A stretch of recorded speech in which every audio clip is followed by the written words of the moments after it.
Thank you. It's an absolute pleasure to be here with you today, and what a beautiful venue for a conference. Great, kudos to the organizers, very, very creative. So I'm Agnes Garaba, I'm the head of HR for SAP Canada, and I'm here to talk to you today about our digital transformation in HR. It goes really well following the previous topic, so it's definitely well aligned that way. And one thing that I'd like you to think about is, first of all, you're probably thinking, well, you work for a big multinational company in the high-tech industry that tends to be very progressive. So I don't know how I'm going to resonate with what you're saying. I work maybe for a smaller company or as a consultant. I really do hope that after today's session, all of you will take something away from it, whether you work for a big, small company, private, public, academia. And you will hear a lot of details. As you heard, I have 45 minutes, so that's a lot of information to share.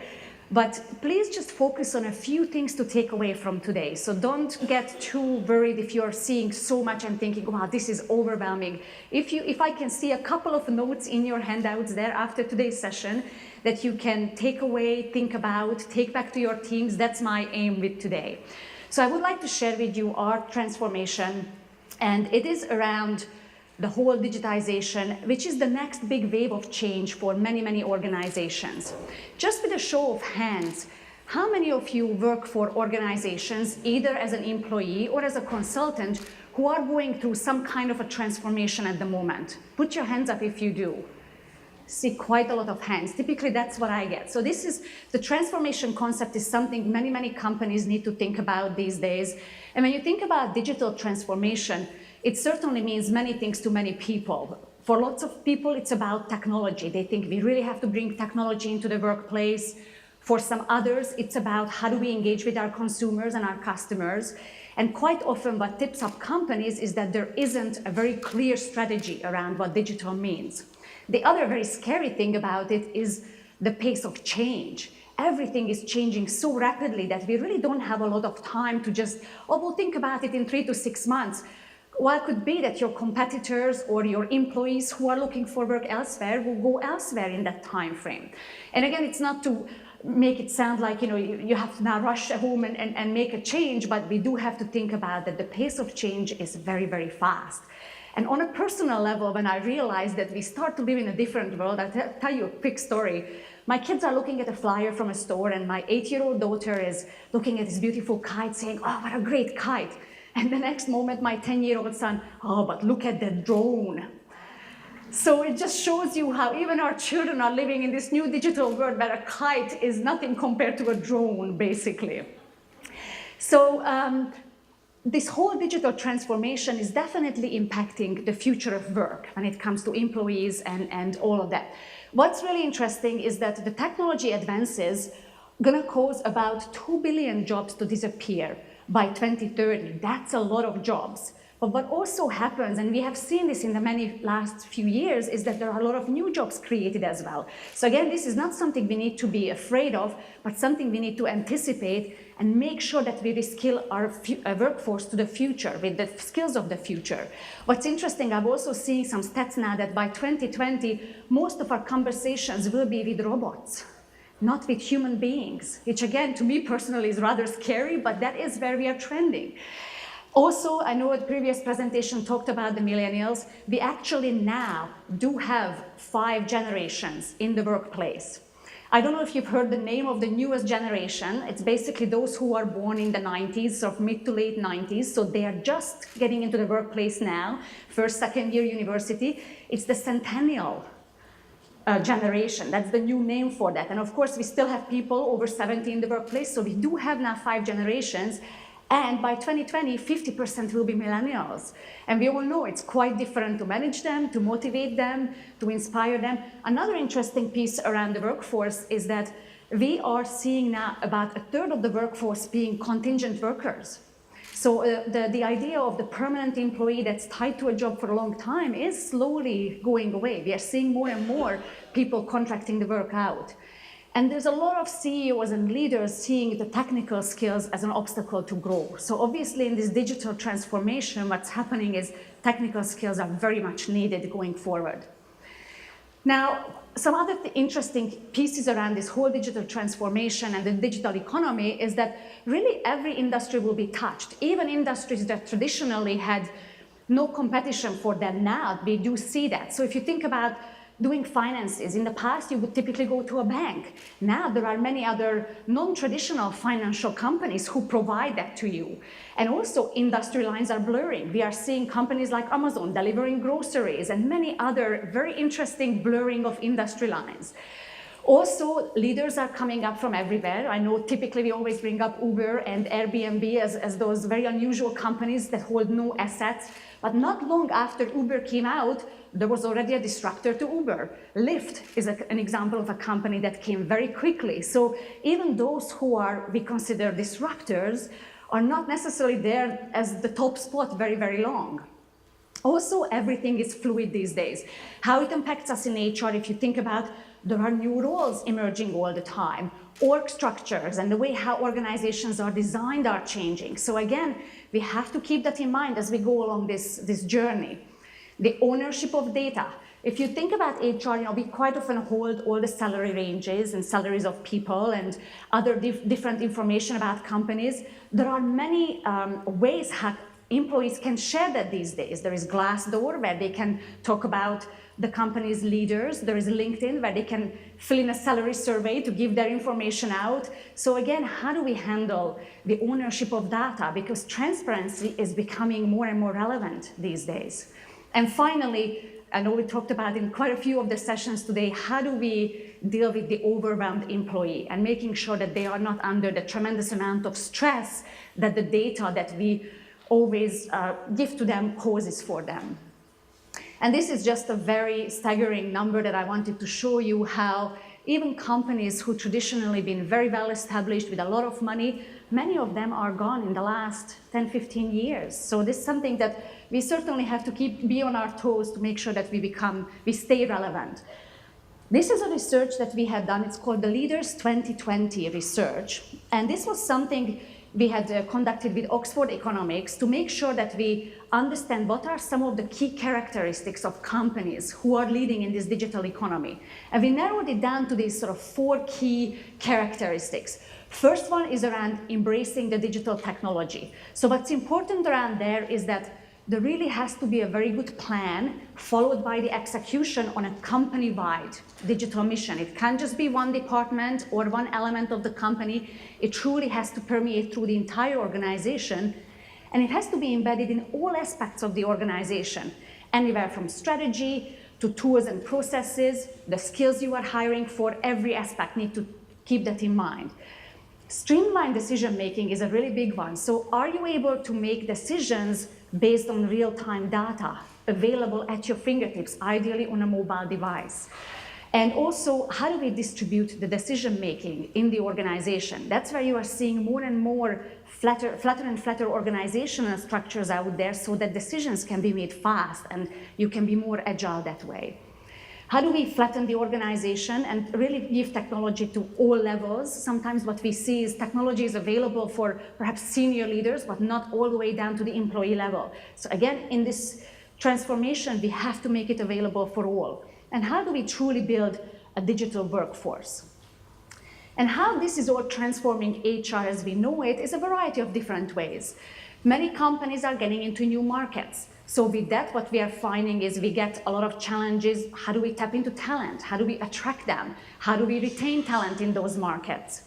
Secondly, how do we manage a very multicultural workforce that comes with that? I know we had a presentation earlier on that about expats and basically managing a very diverse workforce. How do we plan and measure for it, and how do we stay compliant? So all of these are very interesting challenges that the digital transformation is presenting now to HR departments. Now this is an interesting one. So have a look at some of these deadlines. The first one was from 2005 and then 2015. Why we hate HR and it's time to blow up HR. It's really a wonder why some of us are still in the HR profession after seeing this. A bit of context around it. Back in 2005, why we hate HR was all around the fact how HR is really not a strategic partner to business leaders. We were there to execute on a very tactical level, but there's definitely no strategic direction coming from HR. Fast forward to 2015, time to blow up HR. That's all about the fact that yes, HR has become a lot more strategic in these past 10 years. Yes, we have a seat at the table, but we focus now a lot on the activity versus impact. And I actually vividly remember back in 2015 being an HR professional then, how we had this beautiful long list of things we were doing, but we didn't look at the impact and we didn't measure the impact. So then came the big shift to say, okay, less is more, let's start doing less things, but let's make sure that we actually measure the impact of it. So now if you think about 2017, yes, we still have that seat at the table, great, and yes, we are strategic, and yes, I think most companies now are starting to measure the impact versus just activity, but what's happening is what our top leaders are talking about these days is truly how do we thrive and survive in the time of all this constant change, and the discussion moved from the room we are sitting into another room, and we are not always going with our leaders to this other room. So what's happening is if you ask many leaders, CEOs these days, when they talk about the digital transformation for their companies and how it needs to be a cultural transformation, HR is not necessarily there with them. And it does have to be a cultural transformation, because what it happens is for us to be successful in this always changing environment, we have to have a culture that's agile enough. And who is in a better place to lead a cultural change than HR? It's typically our job. We are the ones who are there to lead a cultural transformation. But how can we do that if we don't transform first? It's like the blind leading the blind, basically. So it's really important for us to think about going through some of these changes ourselves as a function so we can help lead our company through it as well. So that's why it's really important to continue on that journey with the company. So what are some of the interesting things we need to think about when it comes to change in HR? So there are three things I want to talk to you about. The first one is try thinking about being disruptive. And what I mean by this first bucket is if you think about the HR function, traditionally, we have been quite a risk-averse function. A couple of examples, you can't have, for example, payroll not running on time. It's not pretty. Believe me, I've been there and it is not pretty. The other example is social media. HR was quite late to the table with social media because we were always thinking, well, what if we say something that's not right? What if we cause a legal issue down the road? So traditionally, we are not known as a function that innovates and that disrupts. But that's exactly where we have to go to, and it doesn't come naturally. One of my leaders recently challenged me to think about, well, what can we do this year that's really different and disruptive? And every time I would come up with an idea, I was thinking, that won't work for this reason. Oh, that won't work for that reason. So I've got this mindset on finding the excuses why it won't work, but that's exactly what we have to get away from. And I give you a couple of examples how we did at SAP Innovate. One was when we committed to hire basically 1% of our global population with people on the autism spectrum. This was a big announcement that we made a few years ago, very bold, very, very, very disruptive, because no other companies have ever made that commitment. And we are well on our path. Here in Canada, we have about 13 employees on the autism spectrum, some of them been with us for about 2 years. So again, that was one example where we really took the risk, and it really paid off well, but that was a big risk because we had no infrastructure, no ways on how is it going to work. Another one recently, we are actually going through a big change, and I'll talk about it more later, but Canada within SAP globally was the first country in HR that signed up for the change as an early adopter. And again, we could have had the choice to just wait it out, let's see how it goes in other countries, and then we'll do it later once it's safe. But what we felt is that this is our chance to actually shape it globally. So again, think about opportunities for your organizations where you can be a bit disruptive and a bit non-traditional. Of course, make sure you pay payroll on time, but in any other way you can do it, very important. We also have to get more comfortable with science as a function. And by what I mean, and I know we talked about data and analysis, etc., definitely being able to access HR data and not only have the data and being able to report off it, but how do we then make stories? How do we see trends out of data? Very, very critical for our organization. And I think I personally know that's an area where I'm very uncomfortable with, and I have to get a lot more my hands dirty and just get into it. but tap into people that know it really well. If you know somebody who is a data scientist, and I'm not suggesting we need to go back to school to become one, but talk to them about it. How do you do it? So again, how do we get more comfortable using data, because it does make a big difference. And whether you are striving for diversity or whatever it is, you have to have the data to show how things are going. Finally, and this is what the previous presenter talked about as well, how do we balance high tech and high touch?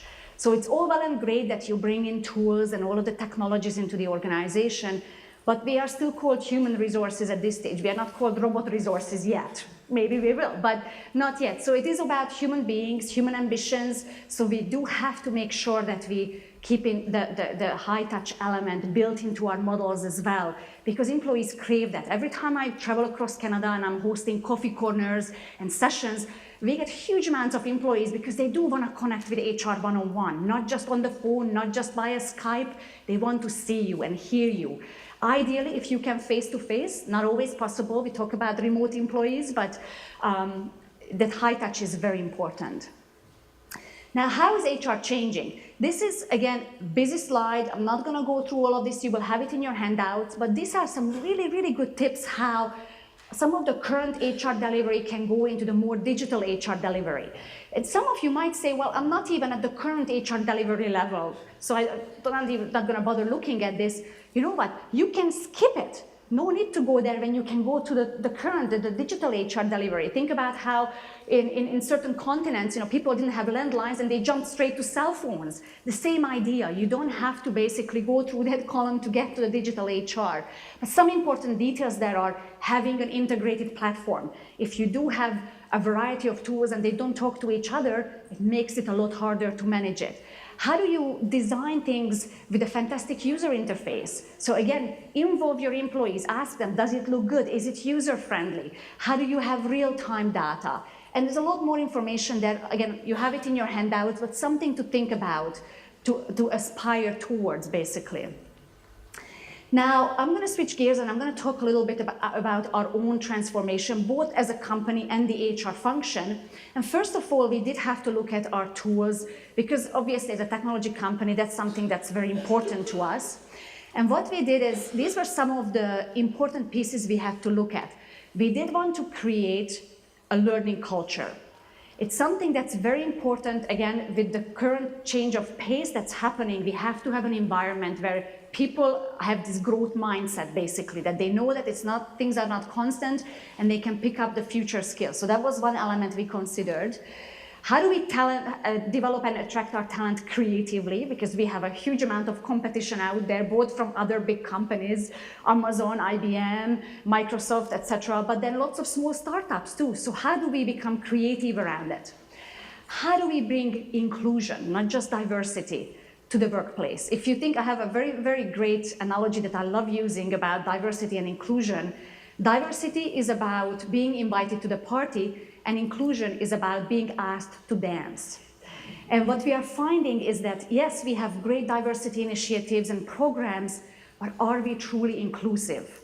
Have we eliminated bias in our workplace? The subconscious bias, that is, basically, because of course nobody would use bias consciously. It's not, we are a very great environment that way, but there's a lot of subconscious bias that can still be there. So how do we create a truly inclusive environment? And again, of course, we wanted to elevate HR to the next level. These, again, were some of the elements we had to look at as we were building out our digital HR organization. How do we enable new approaches to deliver our HR services? If you look at our service portfolio, it's fantastic. It's a long list. It has everything in it, but there were lots of services that employees never knew about, didn't know how to access it. It wasn't easy. So we had to look at, okay, well, we have all these great things. Are they truly accessible to the employees in a modern way? Are they on a mobile device? Are they on demand whenever they need them? A second piece was what we call the democratization of talent management. And that's really, if you think about looking after a unit as an HR professional, when you look at talent, whether it's attracting or developing your talent, it really needs to be part organically of that unit. It's not an HR thing to do. Of course, HR is there to help the leaders, but the leaders and employees in that unit need to own it and run it. So again, how do we put talent management back into those organizations so that it's not just an HR program, but it's part of their culture? And how do we act a bit more like marketing? And what I mean by that is we had to look at segmenting our customers. A lot of our roles looked after all segments, whether it's employees, first-line managers, or senior leaders. And each of these different segments have very unique needs. As a company that sells something, you wouldn't sell the same thing to people on all different parts of the spectrum. You specify and segment them. So we did the same thing. We did a customer segmentation. We looked at employees need certain things, our first level leaders need something, and our senior leaders need something totally different. So ultimately we did that. And also what comes in here is avoiding this one size fits all approach. How can we come up with programs that could be tailored to the individuals and to their specific needs? And that's where the whole idea of experiences matter comes in, because what we are trying to do, just like in marketing, create experiences for people at work, whether it's around HR related experiences or just generally experiences at the workplace.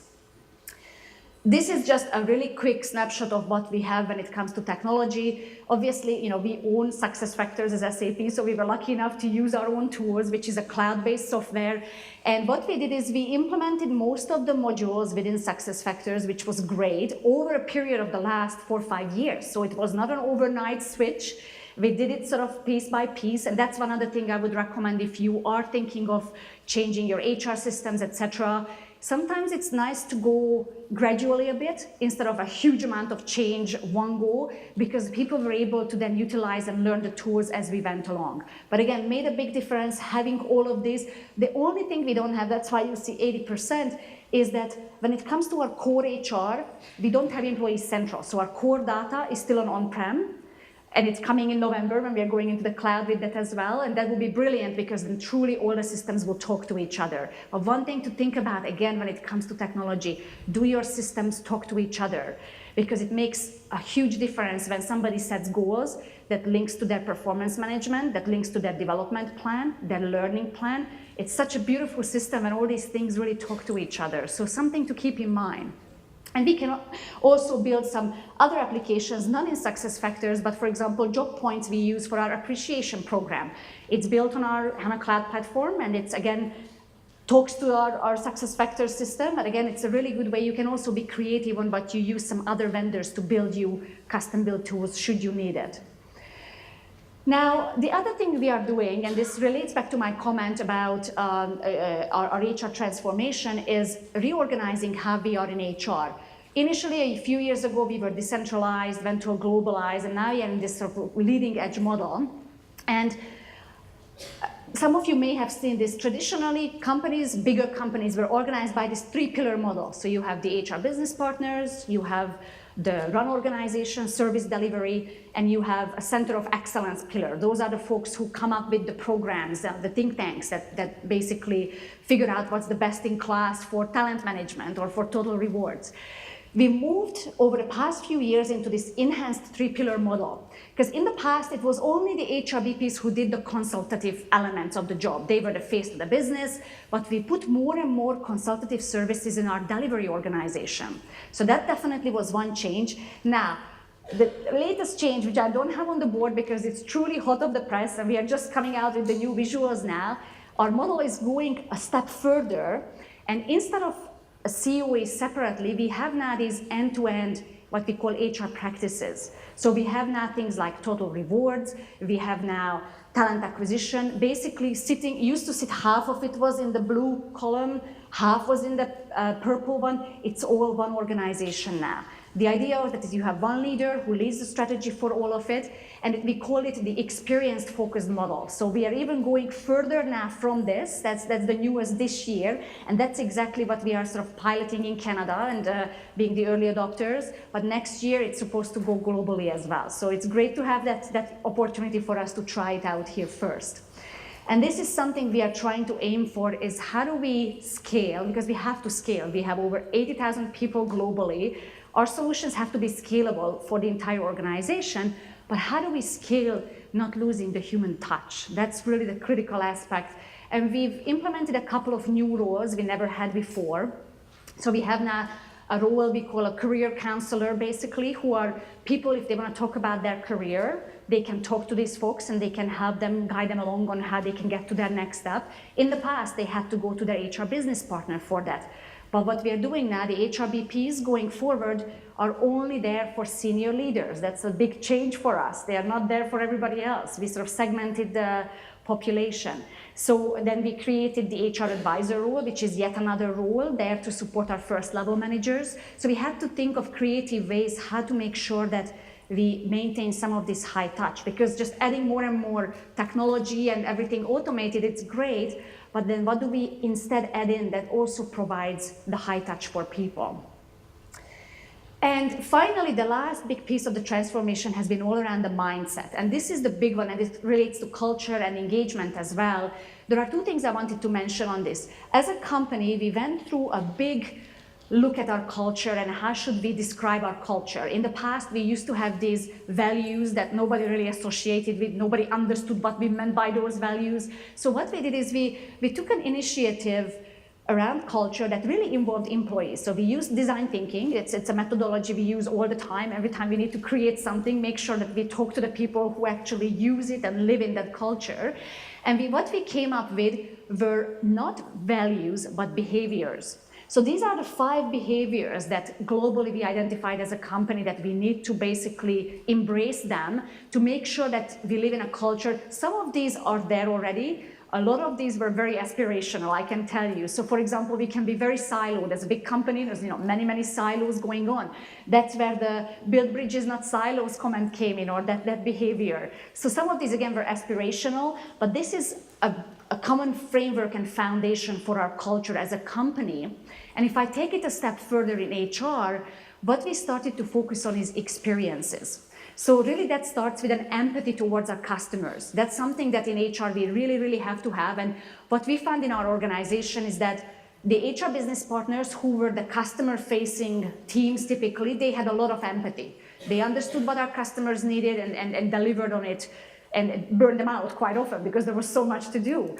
But now all of HR needs to have this empathy. So it's really, how do we expand the idea of having the empathy for our customers? And again, making sure that we think about putting ourselves in their shoes. If they have an issue to resolve and it takes us a month to get it done, what's the experience? Yeah, we may have done everything by the books and each team did their part, but what was the experience of that employee when it took that long to get it done? So that's a new framework and a new mentality we have to foster in HR, is this experiences first mentality. And just a couple of examples how we are trying to make digital more than just a buzzword, truly. We have this thing called People Weeks, which once a year basically organize an event for the employees by HR, and it's something that's a relevant topic to them of that time. Last year, it was all around you in the digital workplace. So we provided lots of tips and tricks for them on how they can be successful around that. We launched something called Employee Experience. So this is a separate team. It's a new framework whereby people can engage in one-on-one consultations with HR. We have the career coaches as one element of it, or it's about personal matters at work. But again, it's a new way for them, for employees to engage with HR. And it's all, we're making sure we use technology. We obviously don't have these career coaches in every location globally. We have a lot of locations, but we use Skype and video to make sure that you actually see the other person. It's not just over the phone. So a lot of technology is used in here. And this is a great example. Just really, if you quickly look at the numbers, this is our compensation review. We have over 70,000 employees, many over 7,000 managers who do the compensation review. It's a once a year annual review. With the technology we had, the whole thing took 3 weeks end to end. Not one Excel spreadsheet, one online tool that had everything in it, 1 week for managers to plan, another week for senior managers to approve, one final week for HR to review, and that was it. Have a look at those numbers in 3 weeks, including all our long-term incentives as well. This is the power of technology, what it can bring you. And going digital is that no longer have to mess around with hundreds and millions of spreadsheets and different processes. It's all online and brilliant. It really is a great example of what technology can do. Another very interesting innovation that we can do with technology is this whole concept of business beyond bias. You know how I mentioned that we are trying to eliminate bias in the workplace, but a lot of it is subconscious bias. So how do you eliminate that? It's not that easy. We don't recognize it easily, and what can we do about it? And what's the staggering statistics for me is this last one, that 12 trillion could be added to the global economy if gender equity was achieved. That's a staggering number. So there's a lot to be gained, not just for us as companies, but the entire world if we try and eliminate bias. So what we have is built into our SuccessFactors tools, we are lucky enough to have that. In each of the elements of the life cycle, there are ways to eliminate bias. And I just give you one example. When you're posting job descriptions, you don't realize that quite often the posting may include language that naturally eliminates some people from applying, whether it's a certain gender or a cultural ethnicity, etc. So we have things like bias checkers now, that's artificial intelligence that runs it, that looks at the job posting and takes out any words in the job posting that can eliminate bias. It's a brilliant concept. The fact how you look at each of your, whether you look at who applies for your jobs, again, how do you post your jobs, who is hired, can you see in all of your processes where there may be a hidden bias? There are now tools that can help you with the help of machine learning and artificial intelligence can help you with that. So again, that's another concept. And again, I know some of you might think, well, that's very, very aspirational. Again, just good to be aware of some of these things, of what some technologies can do for you, basically. And you can really achieve your goals around diversity and inclusion. And that pretty much concludes my presentation. I'm not sure if I have a lot more time left. Do we have a bit of time? So I'm opening it up to questions.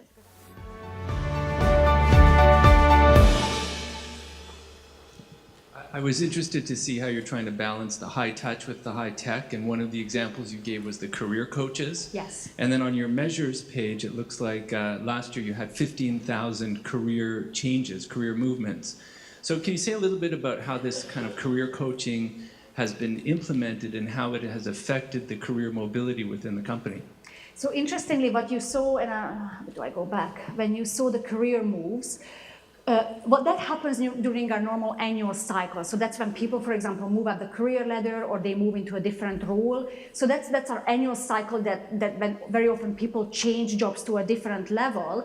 The career coaches are more there when they need some guidance on where should I go? I'm currently a developer and I would like to perhaps try product support, or I would like to try consulting.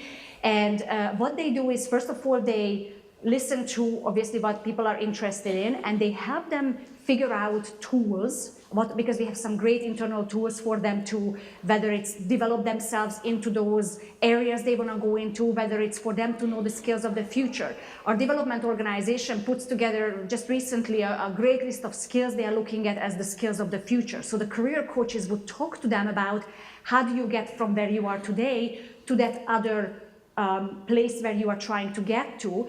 And again, also they help them navigate internally within the organization, because being such a big company, there's so many parts where employees can go to, and sometimes they only see their own department. So the career coaches are trying to help putting the puzzle together for them.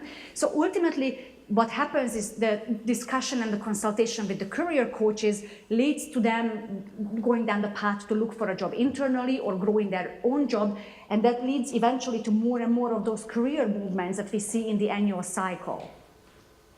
And the career coach concept is very new. It's only, Canada went live with it February 1, and globally we went live about 3-4 weeks ago. So it's a very new concept. So we haven't seen a huge amount of data yet because it's brand new, but those who have used it have very much appreciated it. But it's again, the adoption is slow because it's a new service. We never had that before. So we are not seeing them being inundated at this stage yet with requests. People are still just learning about this new concept, basically. Does that answer your question?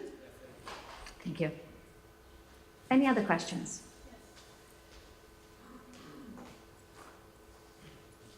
I just wonder if you have any spots on your HR team open. Just show me. Maybe. Don't tell my boss. Okay. No, it wasn't my question. Later. My question was kind of following my presentation about stuff that didn't go well. Yes. Do you have anything that you guys were early adopters on in Canada that didn't make your slide presentation because it's kind of swept? Like, oh, that was a good try. I'd love to hear about something that you tried and it didn't make the presentation. There's a lot of things. So interestingly, I mentioned to you that we were the first country to go live with this whole new operating model in Canada. And again, I still stand by the decision, and it was the right thing to do. But what I didn't realize was that we were running 100 miles ahead with this new concept, rolled it out to employees, managers. But there had to be some changes made globally within HR that had to come along with us. And what I didn't realize that those changes, being in a big company, are going to nice and slowly move along, not with the pace we were running. So this distance between us and the global programs were just getting bigger and bigger and bigger, to the point where we just had a lot of work, a lot of expectations we had weren't necessarily met. So motivating your team through the change when these things are not catching up globally was definitely a hard one and not expected. Naively thinking, oh, they'll come along as fast as we are. No, absolutely not. So that was definitely one learning. You learn definitely about change management a lot, how it works. Certain groups of employees appreciated one way of managing change. Another group didn't appreciate it that way. They want to have change managed differently. So you have to be just very attuned to your customers to know how to manage the change. But one thing that did work, though, is just, again, being very upfront and honest about what's going on. We were always very transparent with everything, and having buy-in from top leadership right away was also a really critical piece for us. But that pace of change on how fast we were running versus the rest of the machine was coming along was a bit of a surprise and sort of unexpected. Again, having now gone through it, I would know it next time, but that was the first time we've seen that. So, but great question, absolutely great question. Do we have time for one more? Yes, we do. Okay, at the back there, thank you. Thanks. All of these changes, have you found that you're needing a different approach, a different skill set for your managers? And are you finding that there are some people that you're now thinking you're not a manager for this new workplace that we have? And so what steps are you taking, and how are you bringing new people up in learning those skills? Yeah, absolutely. Yeah, no, that's a great question. And yes, we definitely feel that, again, sometimes we see people rise into the manager ranks. Somebody mentioned it earlier, that are very strong technically, whether in the sales realm, development realm, but they are not those true people managers. And we need those true people managers who can manage their people through these fast changes. So no longer the technology matters as much as being good people leaders. And one big element that we find, which we talked about earlier today, was around coaching. We are also trying to very much create a coaching culture where managers are not telling people what to do, but they let them get there themselves, but through the right process. And that's a challenge. Another big piece that we have been focusing on a lot over these past few years, and it will be just as important going forward, is how do our leaders build trust with their teams? So we had a lot of education to our managers. It's almost like they had to go through a certification to do all the training around what trust means, how you build trust. But that will continue to be a huge focus for us, is the trust piece. Do we have people who are not quite meeting the expectations? Absolutely. When we have over 7,000 managers, there's quite a few in there that are not necessarily where we would like them to be. Obviously, our first goal is always to see if they can get there, because they have a lot of knowledge about the organization. We don't want to lose that. But we have seen situations whereby somebody tried and it truly wasn't the right path, and they went back to more of an architect or an individual career path versus a leadership. So basically, see how it goes when we try and get them to the right place. Some make it, but if they don't make it, we'll see how else we can utilize their skill sets. That's still very good for us. They are still thought leaders, and they have that leadership concept for them, but not by managing people. And we actually, for example, measure the trust. So each time we do our annual survey, we measure leadership trust for every single leader. And those who are scoring very low, there are some very specific steps we have to put them through to just improve that trust next time around. And if it's not improving, then we'll have to see, well, what is the reason for that, and again, address it with them. But it's that coaching and the trust are the two key pieces. And people who are just very open to change, very, very critical. to help their teams through the change as well. But again, great question, very good question. Thank you so much. Thank you, and again, on the round if you have more questions.